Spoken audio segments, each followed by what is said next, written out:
Hello everyone, CA institute ने finally अब अपने नवंबर 2023 की एग्जाम्स के सजेस्टेड आंसर्स वेबसाइट पर पब्लिश किया। और इन सजेस्टेड आंसर को देख के ये समझ में आ रहा है कि सीए फाइनल में क्यों पासिंग परसेंटेज ग्रुप 1 का ग्रुप 2 के कंपैरिजन में इतना कम रहा। क्यों ये 98,201 स्टूडेंट्स के 6 महीने इंस्टीट्यूट की गलती के कारण शायद खराब हो गए। सोल्यूशन देखकर मुझे ऐसा लगा कि board of studies he FR के पेपर को सही से सॉल्व नहीं कर पाया। और अगर बोर्ड ऑफ स्टडीज सॉल्व नहीं कर पाया तो स्टूडेंट क्या करेगा? ऐसा नहीं है जिस स्टूडेंट ने कंसेप्चुअली सही सॉल्व कर दिया उसे फेल कर दिया। और ये जो मैं बोल रहा हूं फेल कर दिया, ये मैंने कॉपीज चेक करी है, 229 कॉपीज मैंने इंडिविजुअली मार्किंग क्या दी है कि स्टूडेंट को किस आंसर पे, ये एक एक कॉपी का मैंने देखा है। और उसके बेसिस पे इस वीडियो में जितनी बातें मैं आपको बोल रहा हूं वो सब based on those facts. My analysis of November 23 paper which I shared on 1st November, suggested answer which the institute has now published, and my 17 years of teaching experience के साथ आपको शेयर कर रहा हूं। May 24 में exam देने वाले सारे सीए स्टूडेंट्स, फाइनल इंटरमीडिएट, सबके लिए यह वीडियो रेलेवेंट है। आपको सबके साथ ये वीडियो शेयर करना चाहिए। और इस वीडियो में हम सिर्फ 3 बातें करेंगे बस। ए, क्या किया इंस्टीट्यूट ने, इस सजेस्टेड आंसर से क्या समझ में आता है, मार्किंग जो दी है उससे क्या समझ में आता है, कैसे ये 98,000 स्टूडेंट्स के मार्क्स खराब हुए। दूसरा, अब हमें क्या करना है बिना कोई एक्स्ट्रा टाइम दिए। हाँ, ये जरूर है कि आपको ये वीडियो देखना पड़ेगा। अगर आपको लगता है कि अगर आपके लाइफ के आगे के 6 महीनों से ज्यादा कीमती अभी के 10 मिनट है तो आप इस वीडियो का सिर्फ आखिरी का 5 मिनट का भाग देख सकते हैं। और थर्ड, इंस्टीट्यूट से हमारी क्या दरखास्तें करने की, ये समझ लीजिए इंस्टीट्यूट आईसीआई हमारा भी है। और हम किसी प्रकार का कोई आंदोलन, किसी प्रकार का कोई मतभेद नहीं रख रहे आपके साथ। हम सिर्फ आपसे कुछ गुजारिश कर रहे हैं। और ये कॉपी चेकिंग और उससे रिलेटेड मैटर नहीं है, ये उससे भी ज्यादा बड़ा इशू है। क्यों? क्योंकि कॉपी चेक कुछ गलत होगी, कुछ सही होंगी, पर अगर आपका मार्किंग स्कीम ही गलत निकल गया, सजेस्टेड आंसर भले ही मार्किंग स्कीम का बेसिस नहीं है, पर जो मैंने कॉपी चेक की उससे साफ दिख रहा है मार्किंग किस पे दी और नहीं दी है। अगर वही गलत है तो कोई चेकर क्या कर पाएगा, कोई स्टूडेंट सही आंसर लिखकर भी क्या पास हो पाएगा। और जो गलतियां हैं वो ऐसी नहीं है कि 2-4 मार्क की गलतियां देख के उसे लगता है कि एफआर के पेपर में मिनिमम 15 मार्क की ग्रेस एडिशनल बनती है। सबसे पहले क्या डिस्कस करेंगे हम, क्या क्या गलतियां पेपर में मार्किंग स्कीम, सजेस्टेड आंसर और पेपर को मिला के निकलती है। पहला क्वेश्चन, कंपलसरी क्वेश्चन 20 मार्क्स का, कंसोलिडेटेड बैलेंस शीट सब्सिडरी के साथ बनाना। कई सारे इश्यूज, 3 बड़े इश्यूज। पहला, डिविडेंड। कंपनी ने डिविडेंड पे किया ओपनिंग रिजर्व से पिछले साल के लिए। कब पे किया? डेट नहीं दी, क्योंकि एक्विजिशन 2 डेट पर हुआ था शेयर्स का, और control 2nd date of acquisition पर आया था। तो सवाल ये उठता है कि डिविडेंड 1 अप्रैल से 1 अक्टूबर के बीच माने या सेकेंड पार्ट 1 अक्टूबर के बाद माने। दोनों में ऑब्वियस सी बात है आपका आंसर सेम नहीं आएगा, बहुत सारी चीजें बदल जाएंगी। इंस्टीट्यूट ने जो सजेस्टेड आंसर दिया है और जो मार्किंग मैंने देखी है स्टूडेंट्स की कॉपीज चेक करके, उन्होंने ये माना है कि डिविडेंड फर्स्ट पार्ट में बटा, यानी डेट ऑफ एक्विजिशन से पहले ही बढ़ गया। पर अगर किसी स्टूडेंट ने यह माना है कि डिविडेंड सेकंड पार्ट में बना है तो उन्होंने उसके आंसर को गलत कर दिया है। गलत सजेस्टेड आंसर में तो वो सजेस्टेड ऑल्टरनेटिव आंसर दिया ही नहीं है, लेकिन मैं बात कर रहा हूं कॉपी में गलत चेक किया, इनफैक्ट चेकिंग में कर दिया है कि भैया ये आंसर गलत है। क्या पोस्ट डिविडेंड ये नहीं माना जा सकता 1 अक्टूबर के बाद है? अगर हम इंस्टीट्यूट से ये चीज पूछेंगे, कैसे पूछेंगे? तो वीडियो के एंड में मैं आपको यही बताने वाला हूं कि मुझे इंस्टीट्यूट को एक मेल लिखना है कि भैया नवंबर 23 के सजेस्टेड आंसर में मुझे ये डाउट है, मेरा May 24 में एग्जाम है, आप कृपा करके बताएं कि क्या ये सही है, और अगर मैं ऐसा सोच रहा हूं तो ये सही है या नहीं है, ताकि ऐसा सवाल अगर वापस आ जाए तो मैं उसको सही से सॉल्व कर पाऊं। बस इतनी सी दरखास्त है। और इंस्टीट्यूट अगर बताता है कि हाँ भाई आप ऐसे भी सॉल्व कर सकते हो, तो फिर हम बोलेंगे ठीक है, सजेस्टेड आंसर फिर आप अमेंड कर दीजिए। और अगर वो अमेंड होता है तो फिर हम बात करेंगे कि भैया मार्किंग स्कीम का क्या। मार्किंग स्कीम भले ही आप हमें मत बताओ, पर जो गलत चेकिंग हुई है उसे सही करो और ग्रेस बढ़ाओ, और मार्क्स हमारे एफआर के पेपर के नवंबर 23 के स्टूडेंट के जिसका रिजल्ट आ चुका है उसके बढ़ा दीजिए। Seems to be very dreamy, but don't underestimate your power. Member से ज़्यादा स्टूडेंट्स हैं। प्रेसिडेंट साहब कहते हैं हमें 30 लाख और मेंबर चाहिए 2047 तक। ये स्टूडेंट्स के सपोर्ट के बिना संभव नहीं। आपकी आवाज उन तक नहीं पहुंच पाएगी, पर अगर आप इकट्ठे हो गए तो आपकी गूंज हर कान में पहुंचेगी। तो यहां पर इन्होंने सबसे पहले डिविडेंड अगर 1 अक्टूबर के बाद बटाए तो आंसर गलत कर दिया। तो सर कैसे बटेगा, एजीएम हो जाती है 30 सितंबर तक, आप भी फालतू में बोल रहे हो, लॉजिकली नहीं है। तो भैया आप डेट दे देते ना, पर सर लॉजिकली नहीं है। अगर लॉजिकल नहीं है तो वो बेचारा बच्चा जिसने कुछ ज़्यादा दिल से इंस्टीट्यूट के क्वेश्चन सॉल्व कर लिए, इंस्टीट्यूट के क्वेश्चन में स्टडी मटेरियल का एक्सट्रैक्ट है, पेज नंबर भी दिखा रहा हूँ, ये पर्टिकुलर कंपनी की भी बैलेंस शीट 31 मार्च की है। इस कंपनी ने भी डिविडेंड बांटा है ओपनिंग रिजर्व से और दिया है 1 नवंबर को बटा। ये कैसे हो गया? मई 2018 में इसका क्वेश्चन आया था, उसमें भी डिविडेंड 31 इनफैक्ट 30 सितंबर के बाद बटा है। एमटीबी 2021 में इसका क्वेश्चन आया। स्टडी मटेरियल में इसके 2 क्वेश्चन है, किन्हीं क्वेश्चन में तो 15 दिसंबर को भी डिविडेंड बटा है पिछले साल का। तो अगर ऐसा है तो हम ये नहीं बोल रहे ये सही है गलत है, हम सिर्फ इतना बोल रहे हैं कि अगर स्टूडेंट ने वो अल्टरनेट असम्पशन लेके आंसर सॉल्व किया है तो आप क्यों सही नहीं कर रहे? क्योंकि आपने ये नहीं बताया कि डिविडेंड कब बटा है। स्टूडेंट कैसे अज्यूम करेगा कब बटा है? और कर रहा है तो आप गलत मान रहे हैं जब तक उसका असम्पशन आपके असम्पशन से मैच नहीं कर रहा है। ये तो लक वाली बात हो गई। दूसरी प्रॉब्लम, बोनस शेयर का एडजस्टमेंट पूछा। बहुत अच्छी बात है, नया एडजस्टमेंट आपने पूछा। इसका जो सोल्यूशन सजेस्टेड आंसर में दिया उसमें इन्होंने ऐसा माना कि ये bonus share pre acquisition reserve से बटे, और फिर उन्होंने एक ऑल्टरनेटिव के लिए नोट दिया कि ऐसा भी कोई अज्यूम कर सकता था ऑल्टरनेटिवली कि प्री एक्विजिशन रिजर्व्स थोड़े से कम थे, तो इस कारण से पोस्ट में से कुछ बोनस बटा। अब इन्होंने ये नहीं बताया अगर ऐसा मानेंगे तो क्या चेंज होगा, पर इन्होंने ऐसा लिख दिया कि अगर ऐसा मानेंगे तो आपके consolidated general reserve, net worth, bargain purchase और एनसीआई चेंज होगा। क्या होगा चेंज होके ये नहीं बताया, यानी इन्होंने सिर्फ एक खाना पूर्ति कर दी है लिखकर। सबसे पहली चीज, अगर कोई कंपनी बोनस बांट रही है तो इन 4 चीजों में से नेटवर्थ और एनसीआई तो चेंज हो ही नहीं सकती, क्योंकि बोनस से कोई आउटफ्लो ऑफ रिसोर्स नहीं होता है, सिर्फ कैपिटलाइजेशन ऑफ प्रॉफिट है। बाकी 2 चीज भले ही चेंज हो जाए, ये चेंज नहीं होगा। तो आपने सजेस्टेड आंसर ऐसे ही कैजुअली बना दिया, और जो स्टूडेंट आप नहीं समझ पा रहे हैं कि इसका इम्पैक्ट कहाँ जाएगा, आप स्टूडेंट से एक्सपेक्ट कर रहे हो वो सही इम्पैक्ट देगा, और अगर कोई दे रहा है तो आप उसको मार्क्स भी नहीं दे रहे हो। दूसरा इशू बोनस का, इसके कारण तो कई स्टूडेंट ने ये क्वेश्चन पूरा सॉल्व ही नहीं किया। मैंने जितनी कॉपीज देखी है ना, एवरेज जितने ने अटेम्प्ट किया ये क्वेश्चन उनको 3 मार्क दिए इंस्टीट्यूट ने, बस 20 मार्क के कंपलसरी क्वेश्चन में 3 मार्क दिए। गलतियां पेपर में, सजेस्टेड आंसर्स में, और भुगत रहा है स्टूडेंट। तीसरी प्रॉब्लम, इस क्वेश्चन में सब्सिडरी में गुडविल है 75,000 रुपीज की। इंटेंजिबल एसेट दिया है, नोट नंबर 2 है, नोट नंबर 2 में बोला ये इंटेंजिबल एसेट है गुडविल। इन्होंने क्या किया, जो कंसोलिडेटेड बैलेंस शीट बनाई उसमें इंटेंजिबल एसेट टोटल कर दिया 1,25,000 पेरेंट का, 75,000 सब्सिडरी का, जोड़ के 2 लाख कर दिया। कोई एडजस्टमेंट नहीं किया, सिंपल ऐड कर दिया, टोटल कर दिया। अरे दोस्तों कंसेप्चुअली ये क्या पढ़ा रहे हैं हमें इंस्टीट्यूट? ये एएस के जमाने में होता था, हम बचपन से परेशान होते थे इंटर में भी कि भैया गुडविल ऑलरेडी बुक्स में आ रही है तो उसका क्या करना है। एएस में होता था चलो है तो एज इट इज ऐड कर दो, क्वेश्चन कुछ नहीं बोल रहा है। तो इंडेस में ऐसा नहीं होता है, साफ साफ बोला गया बिजनेस कॉम्बिनेशन इंडेस 103 में कि सब्सिडरी को जब एक्वायर करेंगे तो डेट ऑफ एक्विजिशन पे उसकी identifiable net asset fair value पे ली जाएगी। गुडविल आइडेंटिफाइबल नेट एसेट नहीं होती है। और तो और इस पर्टिकुलर क्वेश्चन के सॉल्यूशन को आप देखेंगे तो इस क्वेश्चन में आ रहा है बार्गेन परचेज गेन, यानी जो इंस्टीट्यूट ने आंसर दिया है उसके आंसर के अनुसार मैंने एक कंपनी को एक्वायर किया और उस कंपनी की एक्विजिशन पे मेरी बुक्स में गुडविल और साथ साथ में कैपिटल रिजर्व, सेम कंपनी का, एक ही कंपनी में गुडविल भी आ रहा है और बार्गेन परचेज गेन भी आ रहा है। कंसेप्चुअली गलत है ये। इंडेस 103 के अनुसार मेरे ओपिनियन में तो ये सही नहीं,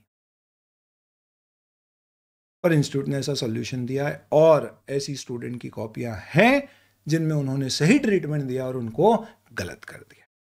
20 मार्क का कंसोलिडेशन का क्वेश्चन, एवरेज 3 मार्क, गलतियां ढेर सारी इंस्टीट्यूट की। थर्ड क्वेश्चन लीज का था, ये एजुकेशन मटेरियल 116 में दिया हुआ क्वेश्चन है। इस पर्टिकुलर क्वेश्चन में मेरे हिसाब से इस क्वेश्चन की फैक्ट्स में कुछ इश्यूज हैं। और क्योंकि एजुकेशन मटेरियल का था तो मैंने कहा कि being a member I will write the mail to the accounting standard board. मैंने उनसे दरखास्त की कि भाई मेरे कुछ इसमें कन्फ्यूजन है, इश्यूज है, आप उसका जवाब दीजिए। जवाब नहीं आया, मैंने फॉलोअप किया तो उन्होंने बोला कि विल रिवर्ट। फिर मैंने कुछ दिनों बाद फॉलोअप किया तो उन्होंने बोला कि जब अकाउंटिंग स्टैंडर्ड बोर्ड की आगे मीटिंग होगी या जो भी अप्रोप्रिएट अथॉरिटी की मीटिंग होगी उसमें हम आपको रिवर्ट कर देंगे। तो ये बात हो गई, आई गई नहीं, ऐसा मैं फॉलोअप करूँगा इसमें। Let me take up with the board, क्यों? क्योंकि एजुकेशन मटेरियल का क्वेश्चन है, इसलिए मैं अकाउंटिंग स्टैंडर्ड बोर्ड से सवाल इस पे मांग सकता हूँ। स्टॉक अप्रिसिएशन राइट ईसॉप वाला क्वेश्चन, 1 अप्रैल को राइट दी, वेस्टिंग कंडीशन थी, इसमें 3 साल आपको रहना पड़ेगा। तो टेक्निकली ये 31 मार्च 23 को वेस्ट हो रहे थे। नंबर ऑफ एम्प्लॉय कितने थे दिया नहीं, और कह दिया stock appreciation right actually vested on 30 June. Technically stock appreciation right vest होगी किस तारीख पर? 31 मार्च पे। इन्होंने बोल दिया 30 जून, चलो हो गई गलती, पर इस गलती के कारण बहुत बड़ा प्रभाव क्या पड़ रहा है, ये 492 एम्प्लॉइज से हमें बैक कैलकुलेट करना था ओरिजिनल नंबर ऑफ एम्प्लॉइज कितने थे। तो इसके लिए मुझे क्या करना था, जितने एम्प्लॉय छोड़ के गए उन सबको ऐड बैक करना था, और अगर उन सबको मुझे जोड़ के ऐड बैक करना है तो उस लॉजिक से क्या करना चाहिए, मुझे ये भी पता होना चाहिए कि कितने एम्प्लॉय 1 अप्रैल 23 से 30 जून 2023 तक छोड़ के गए। इस बारे में कोई इंफॉर्मेशन नहीं है। इन्होंने सजेस्टेड आंसर में छोटा सा एक तारा लगा दिया और लिख दिया प्लीज रीड 30 जून एज 31 मार्च 2023। क्या आपके पास एग्जामिनेशन हॉल में कोई ये करेक्शन कराने आया था? नहीं, गलती हो गई इंस्टीट्यूट से। हाँ, क्या किया इंस्टीट्यूट ने, इसका कोई ग्रेस दिया? सर 5 मार्क की ग्रेस दी। अच्छा, इसके लिए दिए, चलो ठीक है। तो बाकी की फिर कहाँ है? चलो ये तो कोई बड़ा मुद्दा नहीं है, फिक्स एसेट यूज किया था मैंने आपको। इससे रिलेटेड एक बड़ा कोइंसिडेंस है, मैं आपके साथ शेयर करूंगा बाद में। अभी आते हैं अपन 6ठे क्वेश्चन पे, 6th क्वेश्चन। क्वेश्चन नंबर 6, इसके 4 पार्ट थे। 4th पार्ट था इंडेस 8 से रिलेटेड, जिसमें उन्होंने बोला था कि आप इंडेस 8 को पर्टिकुलरली ध्यान में रखते हुए बताएं ये चेंज इन पॉलिसी है या चेंज इन एस्टिमेट है। कहा था कंपनी के बोर्ड ने मैनेजिंग डायरेक्टर के कंसल्टेशन के साथ ये 4 चीजों के बारे में डिसीजन लिया है। मैंने एक वीडियो जब रिव्यू के लिए शेयर किया था, अब मैं आपके साथ कोइंसिडेंस डिस्कस करता हूं क्या है, फिर अपन इस क्वेश्चन पे आते हैं और फिर उसके बाद हमें क्या करना है, इंस्टीट्यूट से क्या अपेक्षा है। ये एक वीडियो मैंने शेयर किया था। क्यों किया था? रिव्यू वीडियो नहीं है, इनफैक्ट इस वीडियो में हम डिस्कस करने वाले हैं कि इस पेपर में कितनी जगह खामियां थी, जिस कारण से हो सकता है आपको लग रहा हो कि यार मैंने कहीं गलत तो नहीं कर दिया, जबकि एक्चुअल में वो क्वेश्चन की ही प्रॉब्लम है। और ये अभी अपन डिस्कस कर रहे हैं, सारे पेपर खत्म होने के बाद मेल भी करेंगे ताकि चेकिंग होने के स्टेज से पहले ही इंस्टीट्यूट के सामने ये सारी चीजें आ जाए और सजेस्टेड आंसर में वो right from the beginning incorporate हो जाए। और इस उद्देश्य के साथ यानी कि ओपनिंग रिजर्व से इन्होंने डिविडेंड बांटा है। कौन से साल का बांटा है? 21-22 का बांटा है। इसमें डिविडेंड वाला मैटर 10%, पर किस डेट को बांटा ये नहीं। तो ये पहली प्रॉब्लम इंस्टीट्यूट की। क्यों? क्योंकि अगर ये डेट आपकी 1 अप्रैल के बाद और 1 अक्टूबर से पहले है तो आपको डिविडेंड सिर्फ इस पे मिलेगा, पर 1 अक्टूबर के बाद होगी तो डिविडेंड दोनों पे। आई एम श्योर मेजॉरिटी ने अज्यूम किया होगा 20,000 पे मिला है, लगता भी वही सही है, पर ये पहली प्रॉब्लम है। और अपन बकायदा इंस्टीट्यूट को मेल लिखेंगे और बड़ी तादाद में सब लोग मिल के लिखने वाले हैं कि आपके पेपर में ये खामियां, आप इसका क्या करने वाले हो बता दो, सजेस्टेड आंसर तक मत रोकना, आखिरी अटेम्प्ट है। इसका इम्पैक्ट भी हुआ, ऐसा नहीं है। क्या हुआ? सजेस्टेड आंसर में उन्होंने क्या किया, जो अपन ने बोला मोर लाइकली है उस तरह से दिया। मैं ये नहीं बोल रहा उसके कारण का कोई इंसिडेंस ही, पर ऐसा हुआ। कहाँ फायदा हुआ सर? ये तो उल्टा हो गया वीडियो से, कई जगह फायदा भी हुआ। देखिए, perform legal fees for drafting the terms of agreement और अरेंजमेंट।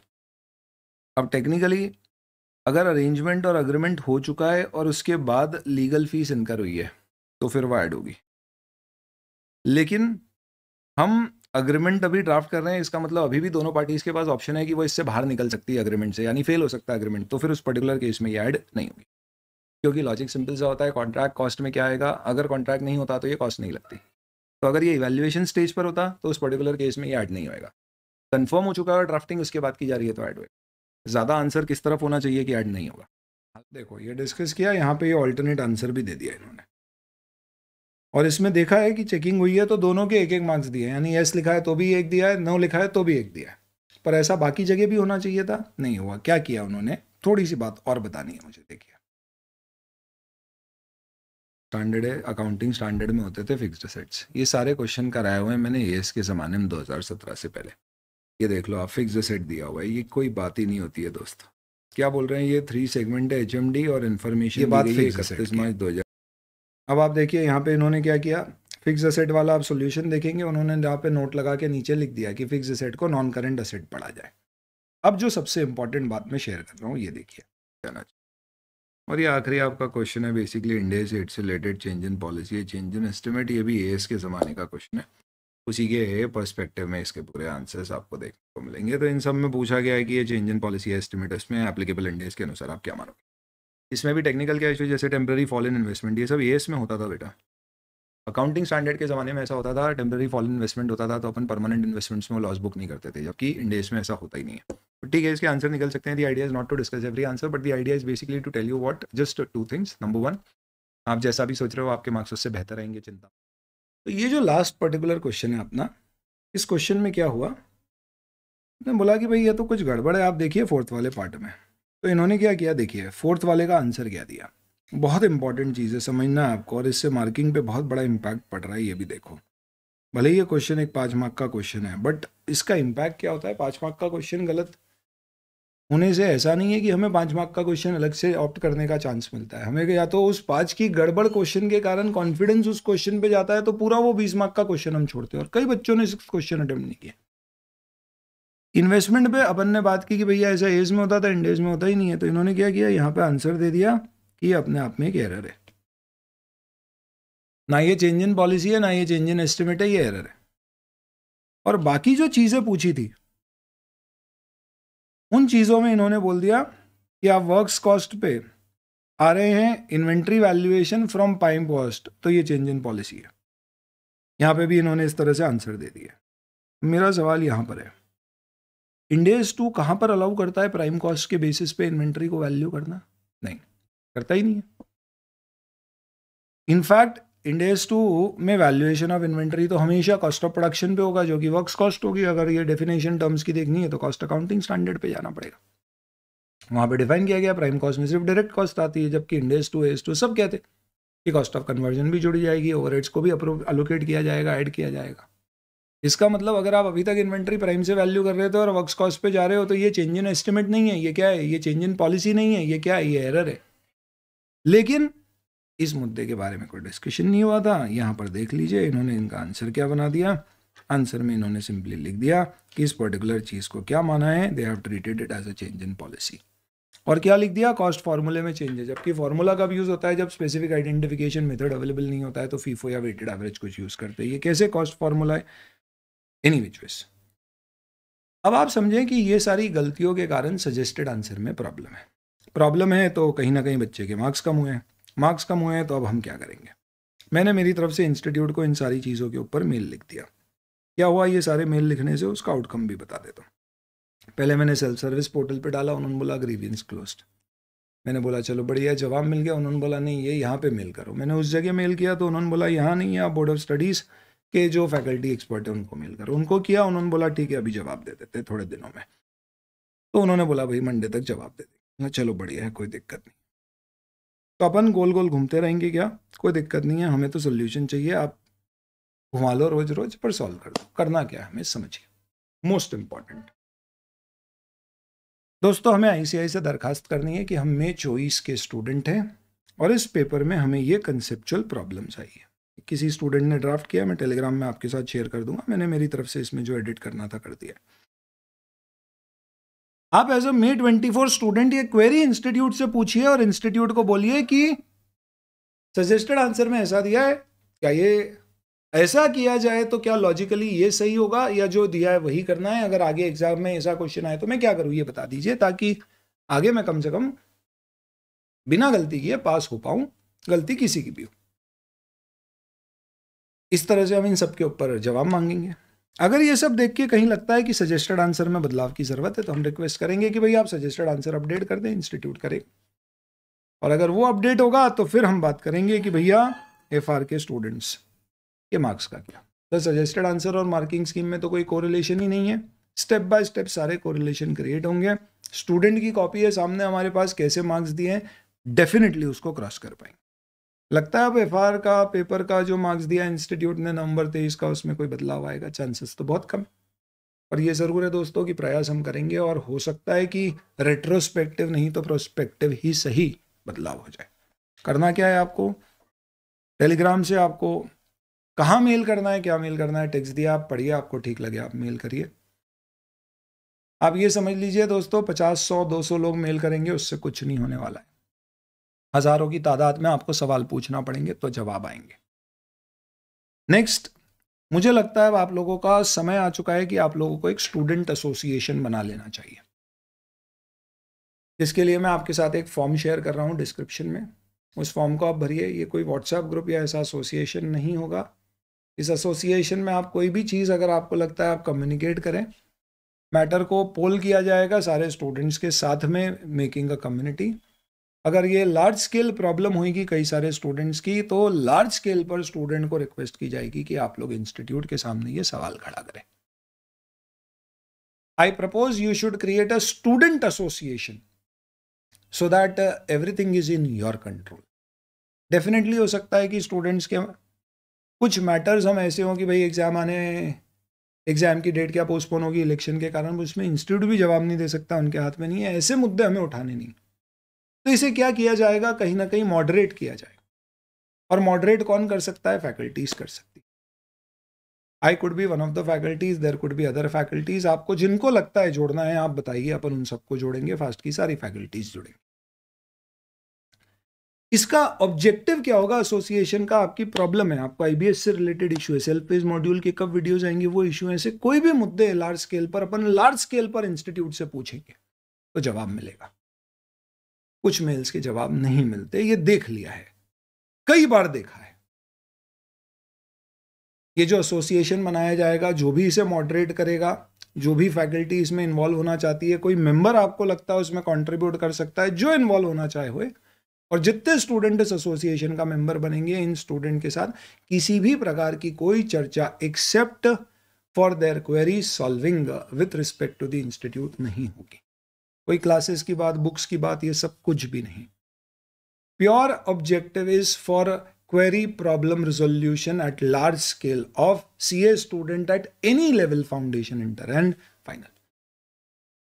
और जो एक सुझाव मेरे पास इंस्टीट्यूट के लिए है वो ये है कि अगर मार्किंग की जहां तक एक तरफ बात है, चेकिंग की एक तरफ बात है, इंस्टीट्यूट कम से कम इतना कर सकता है कि जैसे ही पेपर आते हैं उसके बाद वो स्टूडेंट से एग्जाम फीडबैक लेता है। ये सारे फीडबैक जो मैंने आपको वीडियो दिखाया, ये बच्चों से रिक्वेस्ट करके कई बड़ी तादाद में डाले, जिसका सजेस्टेड आंसर में कहीं इंपैक्ट दिख रहा है और मार्किंग स्कीम में नहीं। सिर्फ 5 मार्क की ग्रेस दी इंस्टीट्यूट ने FR के पेपर में, नॉट इनफ। तो कम से कम इंस्टीट्यूट ऐसा कर दे कि भाई पेपर के बाद में जैसे वो फीडबैक लेता है, फैकल्टी से फीडबैक ले ले, फैकल्टी अपने स्टूडेंट से बात कर ले, भाई तुझे क्या प्रॉब्लम आई, उसे पुटअप कर दे अगर कोई ऐसा इश्यू अगली बार आता है तो। और मार्किंग करते समय वो सारे ऑल्टरनेट आंसर्स के मार्क्स दिए जाए।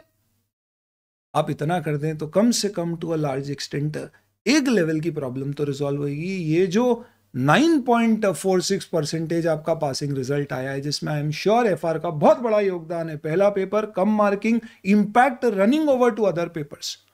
कई स्टूडेंट होंगे जो कमेंट्स में बताएंगे FR के पेपर के कारण उनके AFM के पेपर पे क्या इंपैक्ट आया, ग्रुप छोड़ा उन्होंने, आगे की एग्जाम दी नहीं दी, क्या सोचा। कम से कम ये प्रॉब्लम तो सॉल्व हो पाएगी। उनको एक आश्वासन तो रहेगा कि पेपर में कुछ हुआ है तो उसे कंसिडर किया जाएगा, और कृपा करके उसे कंसिडर। इस छोटी सी दरखास्त के साथ दोस्तों अब बॉल आपके पाले में है। Now it is up to you to decide how, with what energy and what speed you want to take this further. Thank you, wish you all the very best. ICI हमारा है, हमारे छोटे से सुझाव में इसे मान ले। इंस्टीट्यूट को 30 लाख चार्टर्ड अकाउंटेंट्स अगले कुछ सालों में और लगेंगे। इतने स्टूडेंट्स इकट्ठे हो जाएंगे इस कोर्स के लिए, अगर इसमें कुछ बदलाव हो जाए, कि 30 लाख के हम 50 लाख के पार नंबर पार कर देंगे। Thank you.